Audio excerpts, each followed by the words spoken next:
Agora, em 2 Timóteo capítulo 3, Paulo exorta a Timóteo dizendo: saiba disto, nos últimos dias sobrevirão tempos terríveis. Como o próprio Senhor disse em Mateus 24, verso 10, naquele tempo muitos ficarão escandalizados, trairão uns aos outros, e numerosos falsos profetas enganarão a muitos. Devido ao aumento da maldade, o amor de muitos esfriará. E Paulo continua dizendo: os homens do último tempo serão egoístas, avarentos, presunçosos, arrogantes, blasfemos, desobedientes aos pais, ingratos, ímpios, sem amor pela família, irreconciliáveis, caluniadores, sem domínio próprio, cruéis, inimigos do bem, traidores, precipitados, soberbos, mais amantes dos prazeres do que amigos de Deus,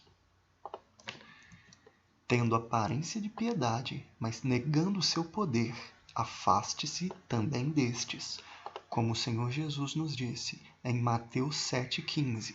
Cuidado com os falsos profetas. Eles vêm a vocês vestidos de pele de ovelhas, mas por dentro são lobos devoradores. São estes os que introduzem pelas casas e conquistam mulherzinhas sobrecarregadas de pecados, as quais se deixam levar por toda espécie de desejo.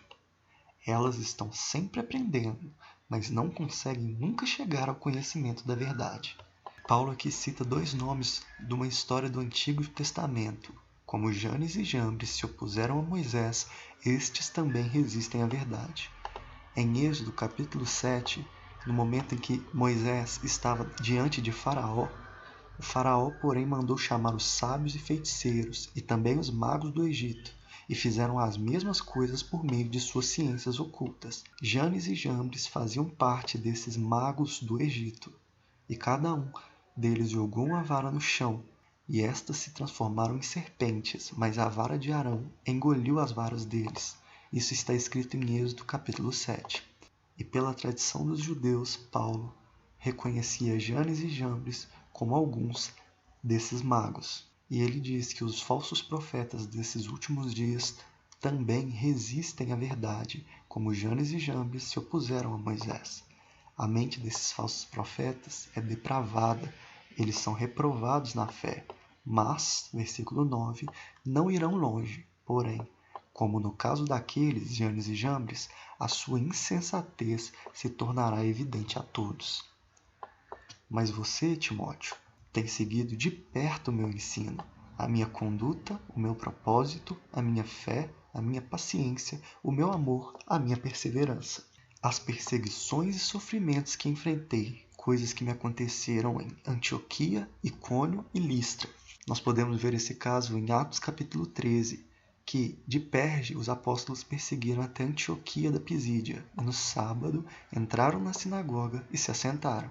E depois de haver pregado naquele sábado, no sábado seguinte, quase toda a cidade se reuniu para ouvir a palavra do Senhor.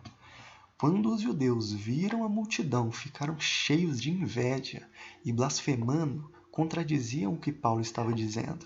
Mas os judeus incitaram as mulheres piedosas de elevada posição e os principais da cidade, e provocando perseguição contra Paulo e Barnabé, os expulsaram de seu território. E Paulo continua dizendo: quanta perseguição suportei, mas de todas essas coisas o Senhor me livrou. De fato, todos os que desejam viver piedosamente em Cristo Jesus serão perseguidos, como está escrito em Mateus 16, verso 24. Então Jesus disse aos seus discípulos: se alguém quiser acompanhar-me, negue a si mesmo, tome a sua cruz e siga-me.